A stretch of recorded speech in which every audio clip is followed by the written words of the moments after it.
Perfect. All right. Let's keep going. I want to start with this quote from Henry Cloud. He's one of the authors of Boundaries, great series of books on, just general relational skills. And he says, we trust people who we know understand us, our context, our situation, our needs, what makes it work for us, and what makes it break down. When they truly understand, listen, and care, we are more than willing to open ourselves up to them. On the other hand, if people feel we don't get them, their entire system begins to close down. And he wrote this in the book, The Power of the Other. Now, I'm going to tell you a brief story before we go on, and this is about my dad. My dad and I have always had a close relationship. And my dad and I used to lock heads like this when it came to talking about politics and religion. Anybody can relate to a family member like that? And we got to the point where we could not have any discussion because it was ruining our relationship. And my dad did not know Jesus, and he was in his late 70s, and I knew that the clock was ticking as far as whether he would know Jesus before he passed away. And it burdened me, and I prayed, that somehow that Jesus would break through. He went to church all his life, but it was kind of a rule-keeping religion. And so, meantime, I was facilitating this spiritual seeker, tough questions group, and I was getting better at having spiritual conversations with people that didn't matter nearly as much as my dad did, which was a complicated relationship. And as I learned better how to listen and ask questions and to notice what triggered my dad, I started to change in my interactions with my father. And we started having some really good conversations. We didn't always agree, but he would get all flamed up, and I would get all flamed up, and it didn't end well. And when he would get flamed up, then I would kind of like look for what is it, Dad, that caused you to get so excited? And I could maintain my peace. And I was praying a lot, Lord, give me that peace that surpasses all understanding. So it was when the Purpose-Driven Life came out. And my husband and I were doing the 40 Days of Purpose when he came to visit us. He lived in Ohio, I lived in California. And the days that he was with us, we invited him into our day of the Purpose-Driven Life. So this went on for like a week, and I can't remember which days it was, but after we would do the day, Paul would get up and he'd go on and do his work, but my dad wanted to talk about it, like a lot. And so he saw, he was a big Costco shopper, and he saw the pallets full of Purpose-Driven Life, going off, people buying it. So it had credibility for him. And one day he was asking, I think I'm missing something. He seems to be talking about something that I don't get, and he never read the Bible because in his church they just didn't do that. Well, they read it, but they didn't encourage anybody else to read it. It was a pulpit, reading and explanation. So I was able to explain to him in very simple terms what it means to be a Christian, that you admit that you're a sinner, A, ABC, B, you believe that Jesus was God, he died for your sins and he rose from the dead, and C, you commit to following Jesus. Easy as a ABC, it's a Young Life, way of explaining the gospel. And he said, I don't think I've ever done that. And I said, well, do you want to do it? And he said, well, sure, it can't hurt, And he was curious. He genuinely wanted something deeper than he had. And right there at my kitchen table at age 79, he made a confession of faith. And what started to happen after that was really the remarkable part. He started changing some of his views politically, on God. And we continued the conversation for the next 3 years by studying the Bible. I said, what book do you want to study of the Bible? I thought, John, maybe Mark, He's like, I want to go into Genesis. And it's like, okay. So he was like, this is so confusing, and yet he stayed with it. And we also did another book called Discipleship Essentials by Greg Ogden, which is really good about what it means to be a follower of Jesus.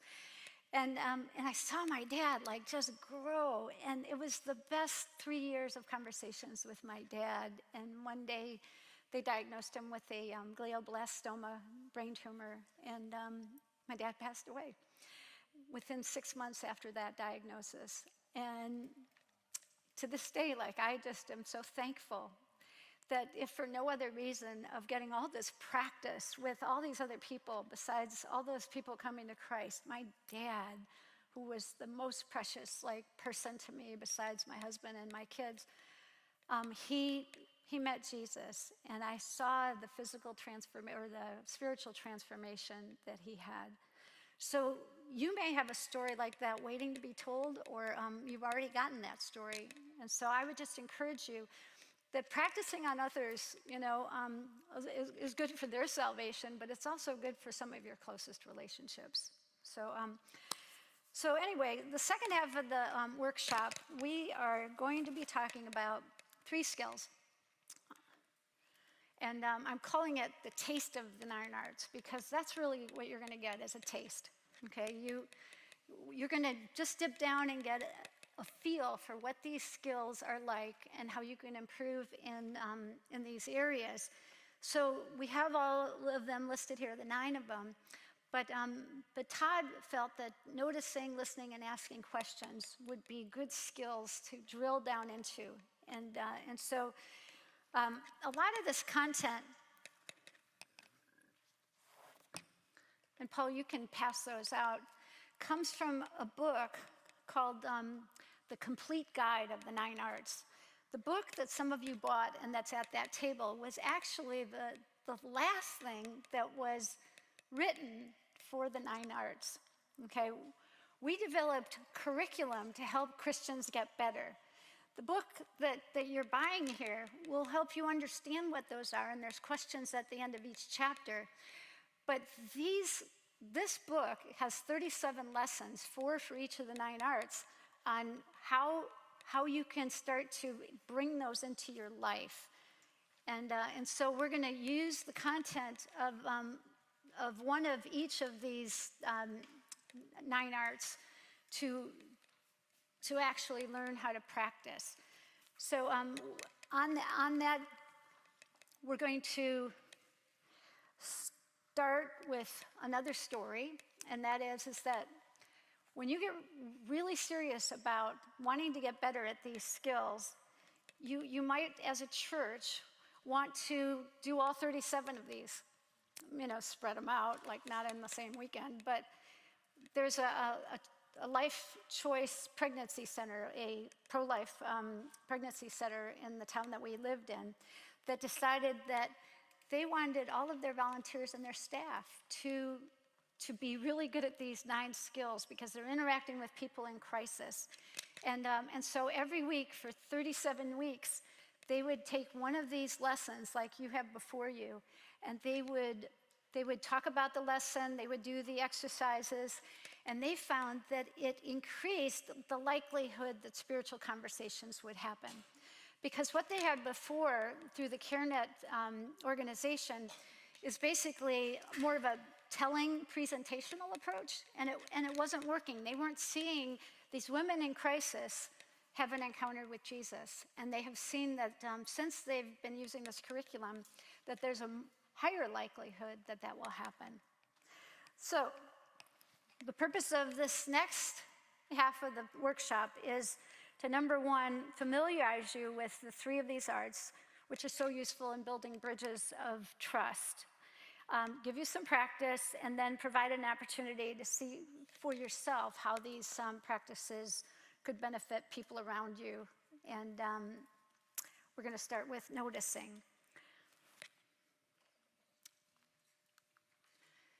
And in regard to this book, the one that we're going to do, the first one of every one of the 9 is always, why do it? Okay, why notice? Why pray? Why listen? Why ask questions?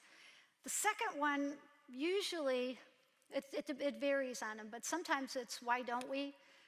Sometimes it's, how do you? But usually by the end, you've figured out why you don't, how you can do it, and what it looks like. And so we're going to try noticing with, are we paying attention?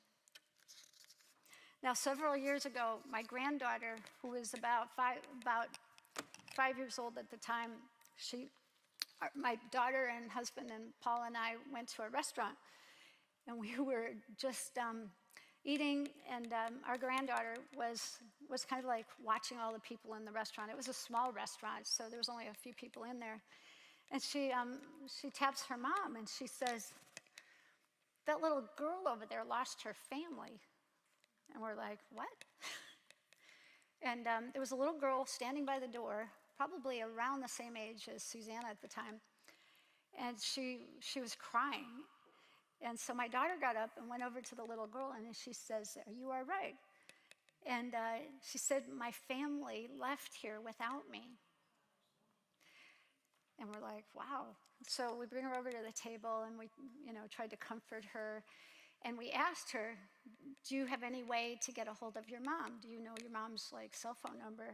And surprisingly, I don't know if you have kids or grandkids, good thing to have them know, because she knew by heart her mom's cell phone number. We called the mom, and the mom was frantic.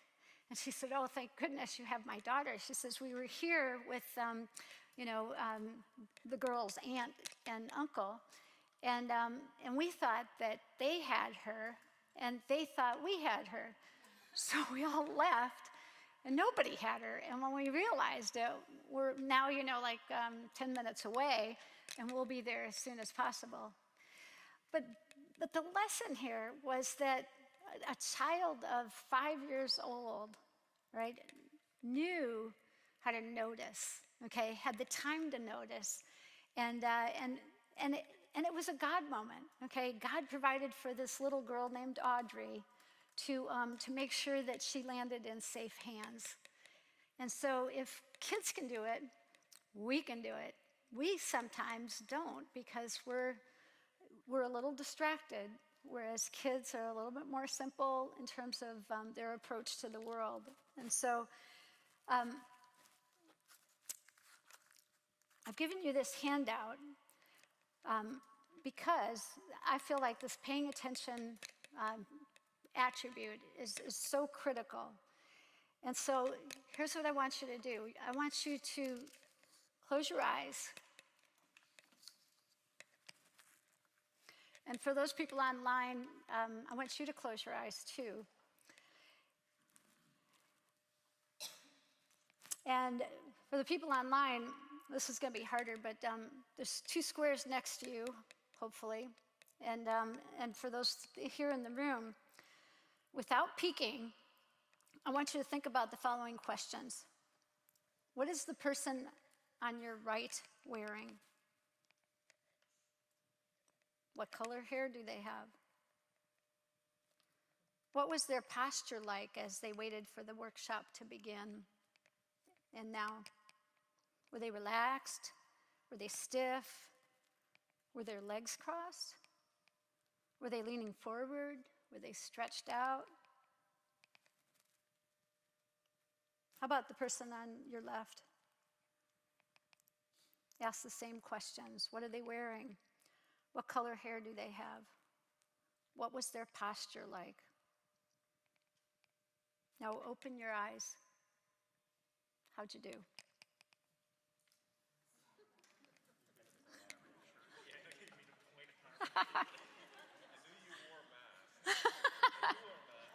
Okay, I'll take a couple of comments of what that exercise felt like to you. How good of a noticer were you?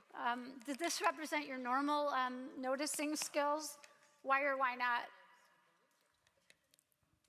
It would be good to have a success story and somebody that's willing to be vulnerable. I didn't notice very well. I'll comment first. I did well, only because for some reason I had made a comment about PJ's shirt and someone complimented him on his tie, which he had before. He doesn't now. And then I just happened to make a comment about Daniel's shirt and the emblem on it before this exercise. So you asked the right questions. Did you look at my notes too? No, I didn't. Todd, thank you. Anybody else? How good of a noticer were you?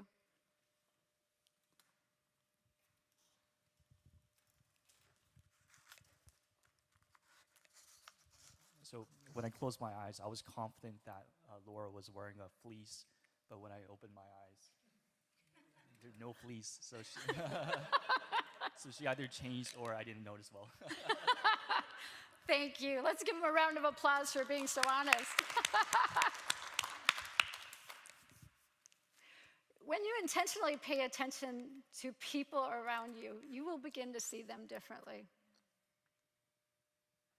You know, I like the fact that it's pay attention because pay means it costs you something. Jesus says in John 4:35, I tell you, open your eyes and look at the fields. They are ripe for the harvest. My friend Doug Pollock, who wrote a book called God Space, which is another one that I think Todd read while he was on pandemic lockdown, right? He says, I've found a direct correlation between how I view my world and what I'm moved to do. When I start seeing the world the way Jesus does, I'm moved to do something about it in his name. It's easy to miss something you're not looking for.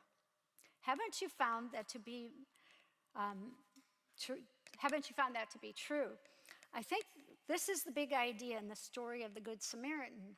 If it is truly easy to miss something we're not really looking for, then maybe we need to increase our awareness.